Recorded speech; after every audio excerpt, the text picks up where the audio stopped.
आजकल चर्चा चल रही है कि ज्वेलरी का एक ब्रांड है तनिष्क, जो टाटास का है।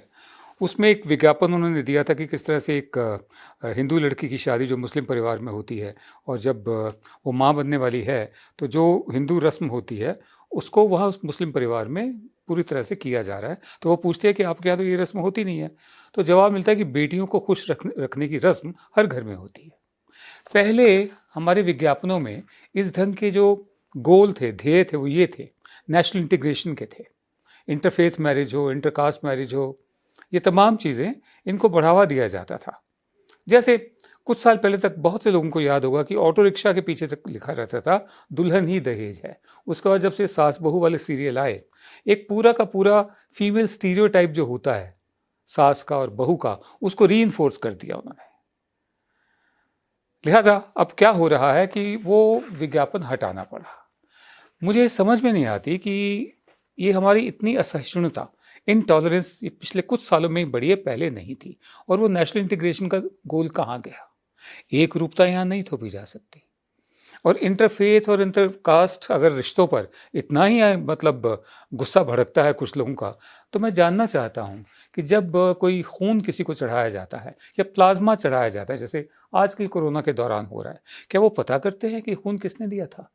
खून मतलब देने वाले की जाति क्या थी या धर्म क्या था? सीधा साधा तरीका होता है कि अगर आपको खून चाहिए तो आपको डोनर चाहिए देने वाले।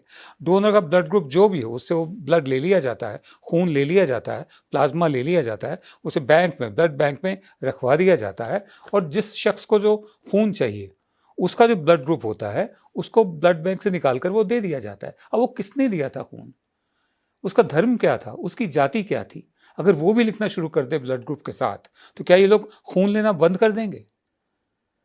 अब जिन जिन लोगों को खून चढ़ाया गया पूरे हिंदुस्तान में, या प्लाज्मा चढ़ाया गया, उन्हें मालूम है कि किसका खून है, या खून की जाति होती है, या खून का धर्म होता है।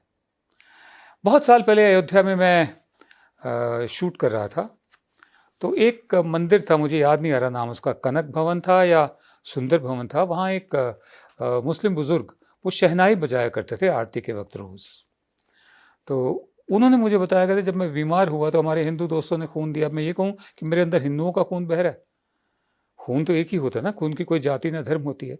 तो जितने भी लोग ये एतराज़ जाहिर कर रहे हैं कि इससे मतलब भावनाओं को ठेस पहुंची है इंटरफेथ मैरिज से, इंटरकास्ट मैरिज से, मैं उनसे कहूँगा कि जब आपको खून लेते वक्त एतराज़ नहीं होता अपने लिए या रिश्तेदार के लिए, अगर खुदा न ख्वास्ता ऐसी ज़रूरत आ पड़े, तो क्या आप तब तो आप पता नहीं करते ना कि किसका खून है ये।